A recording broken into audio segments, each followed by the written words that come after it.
What's going on, everybody? Welcome and welcome back to the channel. Today we're going to be talking about the Real Housewives of Atlanta season 14 trailer. It is out. I have watched it and I have opinions. So with that being said, this is a kid's birthday party. Let's talk.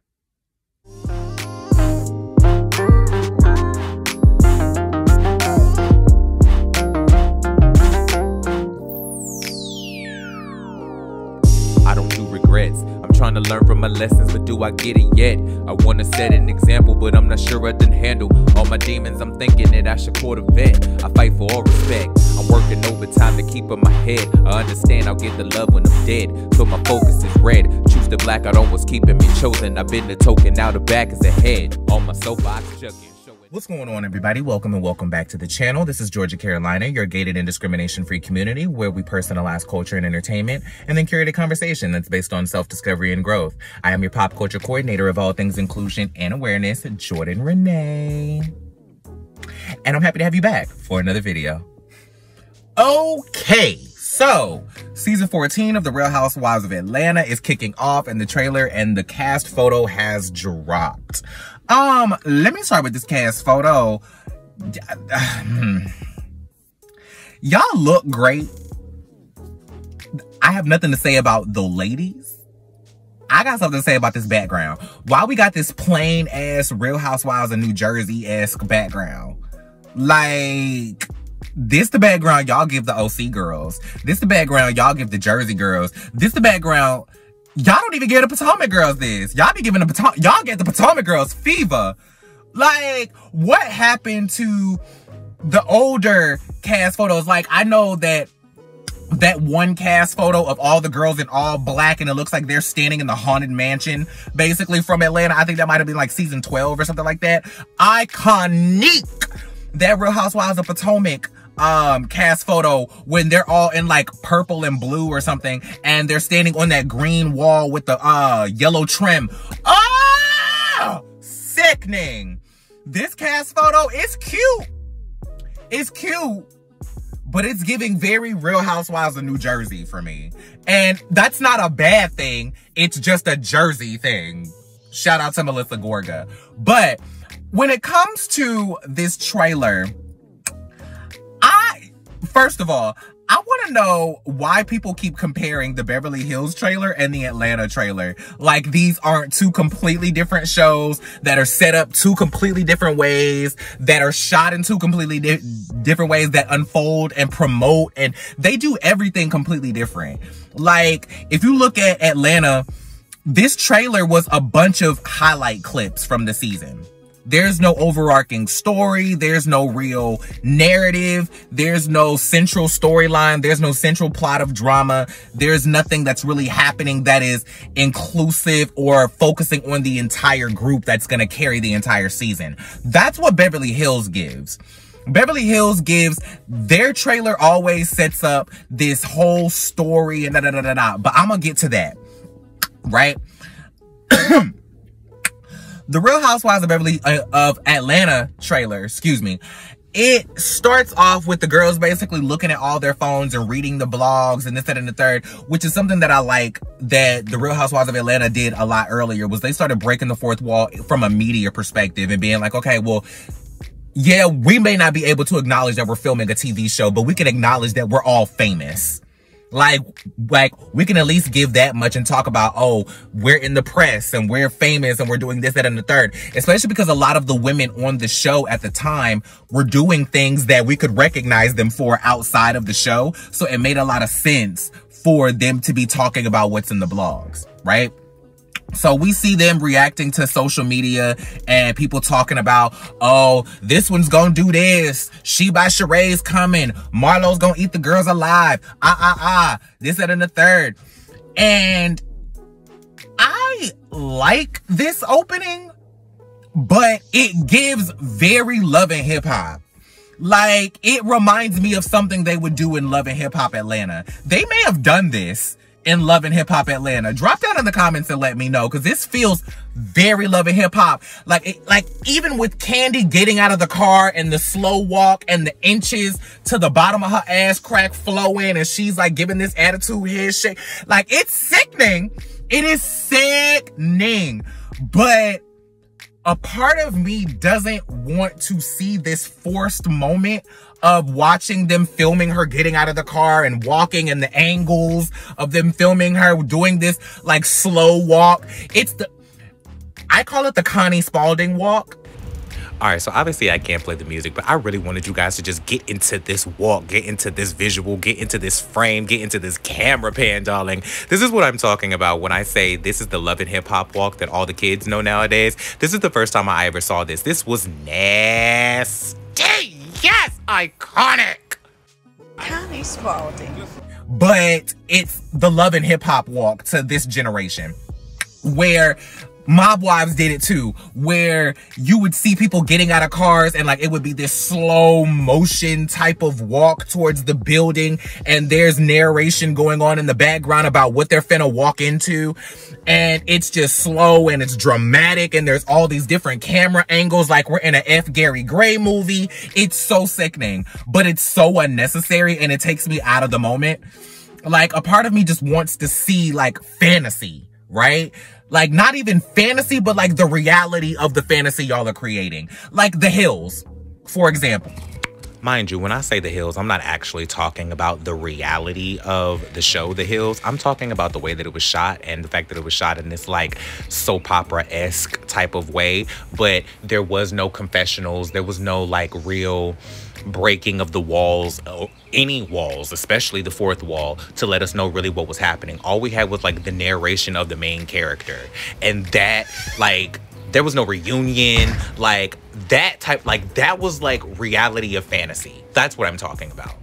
Like, I was watching a dissection on The Hills by the YouTuber Mila Tequila, and I just fell in love with her. But she brought up something in the video that struck my attention. She was saying how they weren't doing confessionals in the original show, and now they're doing it like that. Like, I kind of liked the soap opera-esque way they shot The Hills in the beginning, and seeing them come back and do the New Beginning show, and them seeing them do confessionals, it was very meta. Like, it was very that. So like I've already gotten around the fact that they're doing the confessionals and they're filming these specific parts, but watching them film the opening and them looking at their phones, and I don't know if they're reading blogs, they could be reading text messages, they could be on YouTube for all we know. They could be looking at Georgia, Carolina while they pretending to be looking at the blogs right now. Hey y'all, I hope y'all are. But it just seemed really forced for me. And I don't know if I like it or I don't like it, but it was interesting to see them reacting to the blogs. It just all felt very Love and Hip Hop to me. But like I said, in true Real Housewives of Atlanta fashion, this trailer is a bunch of highlight clips from the season that don't really have much to do with each other. We haven't seen a lot of trailers in the seasons where they are like an overarching narrative throughout the story. I think we did kind of get that with like Bolo Gate. We did kind of get that with Snake Gate a little bit, but it wasn't like, we don't get a lot of that. I'm used to seeing these RHOA trailers that are just random clips that are highlights from the season that we look forward to seeing, right? Like, I don't know what the hell was going on to make Mama Joy say, "Don't nobody control my vagina but me," but I can't wait to get to that episode. I don't know what the hell. I don't know who got tea on Kandi sucking dick in the locker room, but I can't wait to get to that episode. And, but so they finally get to the little reel about Marlo being a housewife, because what they do is they'll just roll out these random clips from the show. Sheree's coming back, Drew's back, Kenya's back, Kandi's back, and Marlo's a full-time housewife now, so they give her her own little bit, her own little segment where her name is Marlo Fabulous fucking Hampton and all of that stuff, and it gets to us talking about the boys and all of that, which they listen to me. I said this in a video. I said, I want, if Marlo is gonna step up to the scene for real, I really want to see her step up to the scene. I don't want to see nothing about her dating. I don't want to see nothing about no men. I want to see her raising these boys and getting money. That's all I want to see out of Marlo. And that's all we got from this trailer was her and them boys. I want to see what she gonna do down to the archive. I'm excited to see it. I'm excited to see if we're gonna actually see the boy's mother on this show. And what's going on, like if she goes to trial or if she misses court or something like that. Like, I'm excited to see what's going on with Marlo, because I told y'all, and I believe it was my RHOA questions video that I did months and months and months ago when Portia and Cynthia first left. I said, there's so much more to Marlo than just how she gets her money and who she's dating. Like, I don't really care about that. Like, there's so much more that I want to see from her, right? Drew Sidora, I see Ralph is still Ralphing. At this point, I feel like Ralph got a whole condo in Tampa. I feel like Ralph got a whole apartment down to the Tampa, and Ralph is still up to his shady ways. I don't understand why, as a married man with children, you got some bitch coming to say that she can give you a massage. Like, I don't understand that. I'll never like it. It don't make sense. It don't sound good at all. What I want to know is why they were sitting in front of two plates that were completely untouched. That was more interesting than what they were talking about. It seemed like they didn't even have forks. Like, that blew me away. I was wondering what the hell was going on, that they were just sitting there while neither one of them were eating. They were just sitting in front of a fully fixed plate. I didn't even see silverware. Let me know if y'all saw forks on the table. It didn't look like they had no drink. Were those real plates? Because the food looked good. It looked like they had little snow peas and a little piece of salmon and a little piece of rice, you know, a little something. But I was confused because I ain't seen nobody eating. I ain't seen no drink. I ain't seen no liquor, no wine, nothing. Anyway, we don't see anything going on with Kenya. All we see is Kenya basically looking like she drunk and showing out, talking about she is the moment. And her damn near getting into a physical altercation with Marlo, which I don't think Kenya is gonna bust no grape. I'm sorry. Kenya ain't gonna fight nobody. Kenya is not gonna fight nobody. I think the only reason Kenya's hand got that close to Marlo's face is because there was 6 bitches in between them that was not gonna let actual physical contact happen, that was gonna bust out into somebody's forehead getting snatched off. Because if you remember in season 5 or 6, 5, 6, or 7, I can't remember. This was the early Kenya Phaedra years. And she was saying something about, this is when Phaedra was pregnant at the reunion. And Kenya was like, she'll be picking her teeth up off the floor, pregnant or not. Oh, I'll get scrappy with you. Oh, I'll get scrappy with you. And even Phaedra was damn near barefoot and pregnant. Talking about, girl, you ain't gonna bust nothing over here, sugar. And then a couple seasons later, when Portia snatched her ass off the reunion stage and tried to escort her to the craft services table for a private conversation, she was talking about, get fired, get fired, get fired. She needs to go. She put her hands on me. You can't be about that life and not be about that life. Do you get what I mean? Like, you can't threaten somebody and say you gonna take somebody's teeth out their mouth one season and then all of a sudden be a complete victim who's never experienced violence, never wants to engage in any type of physical altercation, and wants to have somebody's job taken from them because of physical violence. I don't think that that's okay when you were just willing to engage in that same amount of physical violence with a pregnant woman not too long ago. That's a bunch of bullshit to me. But anyway, God bless Kenya. She ain't got shit going on. Mark Daly probably ain't giving her no damn storyline to feed off of. So whatever she got going on is probably going to be a bunch of bullshit she got going on with these girls. Candy, apparently her and Marlo gonna fall out because apparently she was a hoe and she fucked everybody for free. Which, what does it matter when Candy is making more money than them? Candy probably makes more money than every fucked. Candy has probably been making more money than every dude she's ever fucked in her life. Like, she's probably always been that bitch that had the coin. So at this point, what is that to even reduce her to? Kandi had money since she was 18 years old, bruh. Like, Kandi been rich. Or at least been getting money.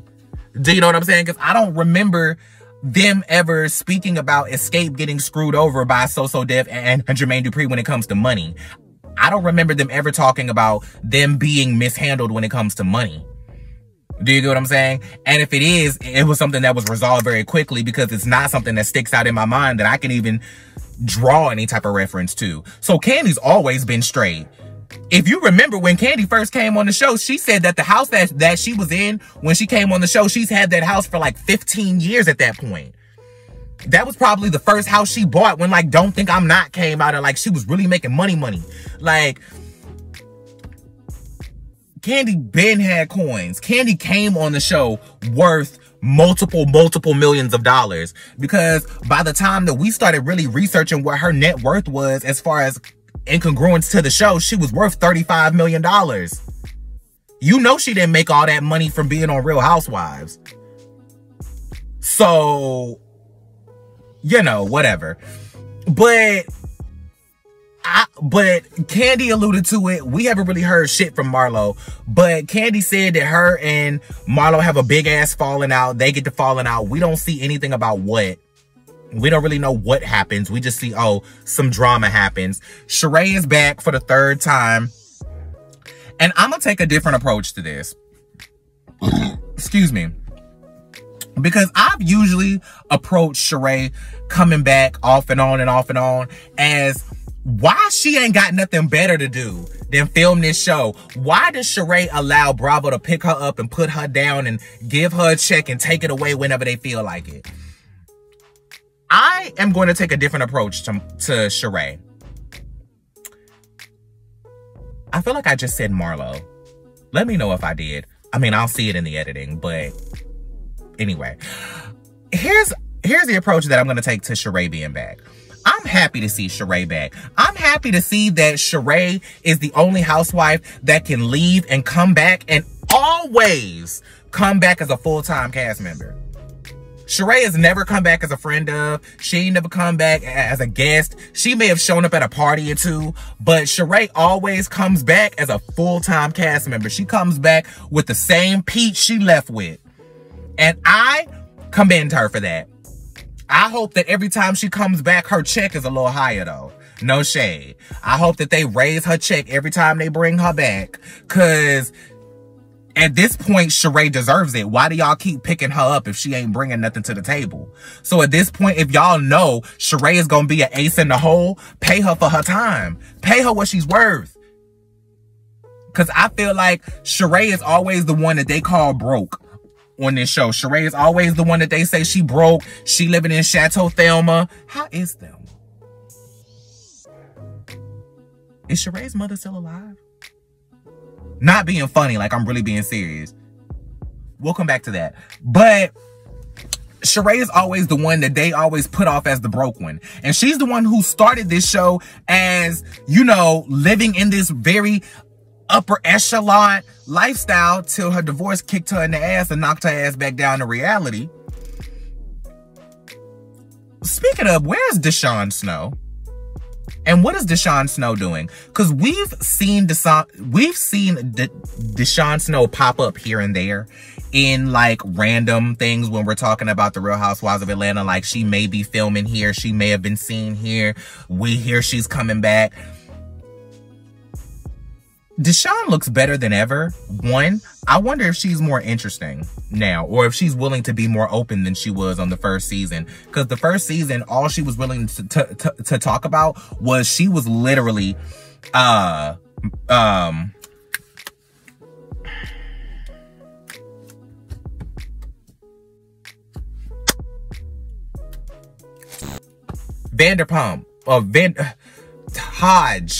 from the Desperate Housewives. She was literally the, shit, I forgot the woman's name.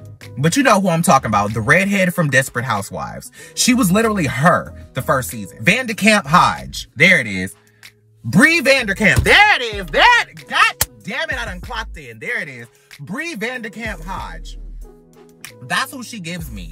The first season. And then she got divorced not too long after she left the show. So I wonder what lifestyle she's become accustomed to since being off the show and what she's giving now and what she's doing.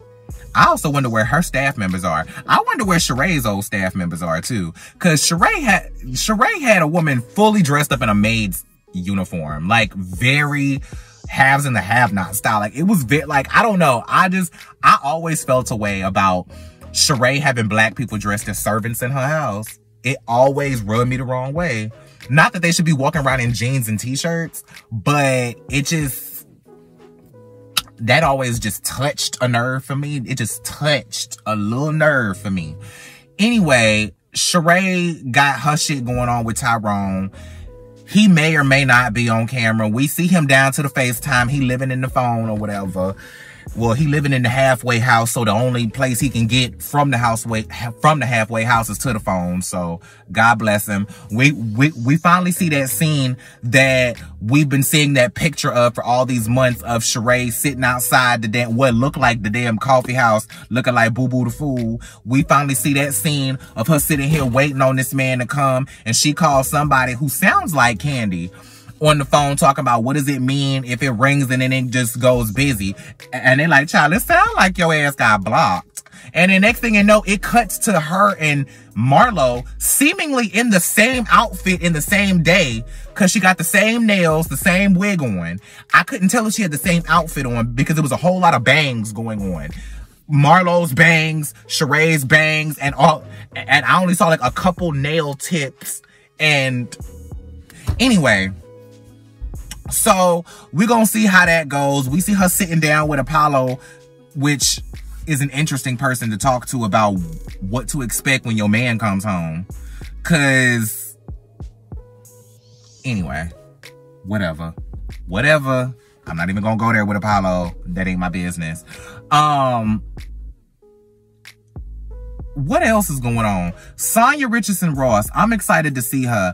I didn't really see too much of her old reality show. She used to have a reality show. I think it was on We TV or Style Network, one of those shows back in the day. She's a 4-time Olympian. I'm loving all of this black excellence in the numbers of 4s. We love seeing Wendy with her 4 degrees, Wendy's husband with his 4 degrees, and we gonna love seeing Sonya Richardson, who's a real deal Jamaican. Yes! With her 4 gold medals.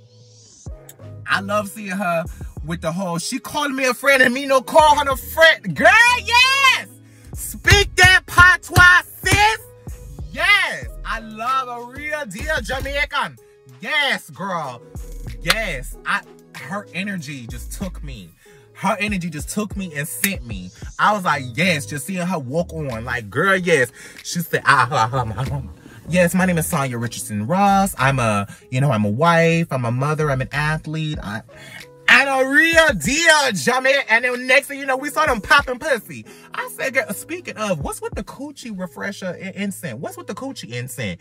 Who was twerking on the coochie incense? Who was that? Because normally, my first guess would have been Portia. So because it wasn't Portia, I'm going to assume it was Drew Sidora that was twerking over the coochie incense. But we're going to get to that later. Yeah, I'm happy to see her. It looked like Drew was the one that she was cussing out when she was like, I have 4 gold medals. You better put some respect on my name. Which, back to Drew, I'm trying to figure out what is she actually giving this season.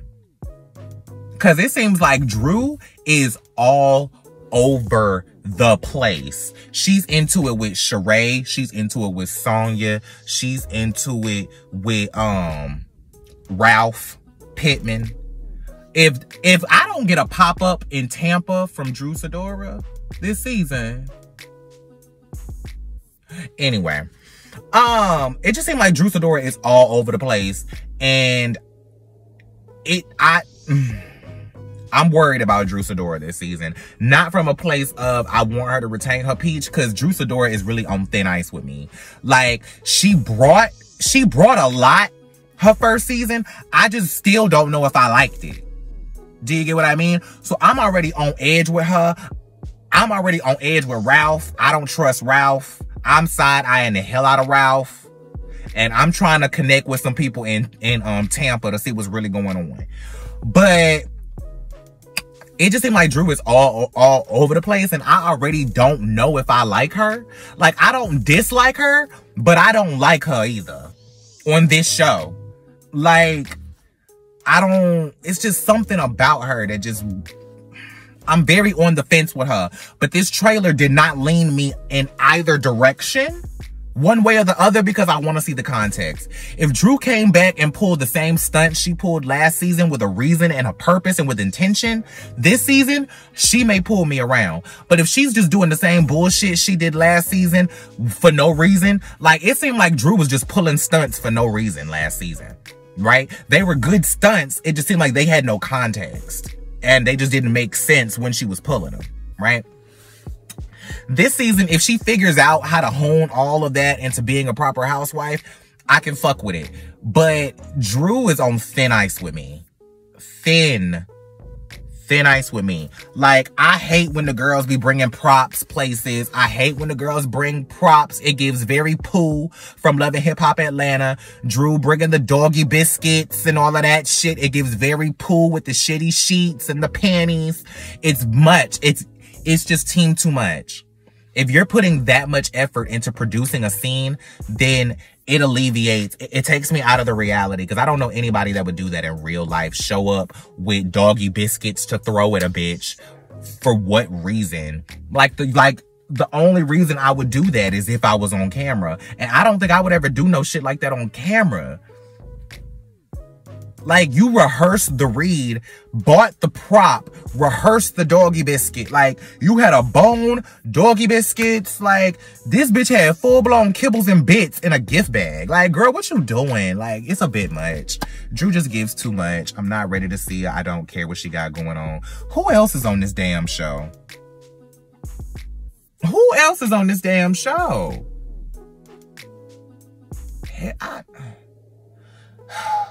Why was this trailer so short? Is it just me? Or did it feel like this trailer was mad short? It genuinely felt like this trailer was short as hell. Like, it felt like I blinked and it was over. Do y'all just not have a lot going on? Or are y'all just going, you know, this is what y'all gonna get for the first part of the season, and then we go get a mid-season trailer, and then we gonna see what's gonna happen the rest of the season? Because RHOA has started doing that a lot too. With the whole figuring it out. We're gonna show y'all just what's happening in the first half of the season, and then we're gonna give y'all another trailer with the second half of the bullshit. Because has RHOA wrapped taping? Because I know RHOA used to be famous for, they're still filming while the episodes are airing. So when we got that mid-season trailer, we were seeing bitches react to the first few episodes of the show too. So I kind of like that dynamic too. I like when they're still filming as the show is airing. I love that. So we'll see. I'm excited about Atlanta just because I miss those girls. Those are my girls. Like, that's the cast that I relate to the most. Just as a person, like, I relate to the Real Housewives of Atlanta the most. I relate to those girls. I will say this. I miss Cynthia. I don't miss Portia, but I do miss Cynthia. I miss Cynthia. But I don't have to miss her too much because I can see her any damn where at this point. Cynthia's all over the place. Big Brother, Lifetime, E-Channel. Cynthia is all over the place, so I don't have to miss her that much. But I do miss her being in the mix. And I do miss a good child. Now, y'all ain't gonna take me out in the blaze of glory, child. Now, I miss Cynthia bad. I love Cynthia so much, y'all. I have been one of those people who will cuss people out for Cynthia calling her boring. I have been one of those people to ride for Cynthia for 11 years. I have rode for her. I love her so much. Just like I ride for Candy. I don't stand for the girls, but I do ride for them now. But yeah. I believe that the show starts on May 1st. So I'm excited. We finna get the Real Housewives of Atlanta. It's finna get lit, I guess. We'll see what happens.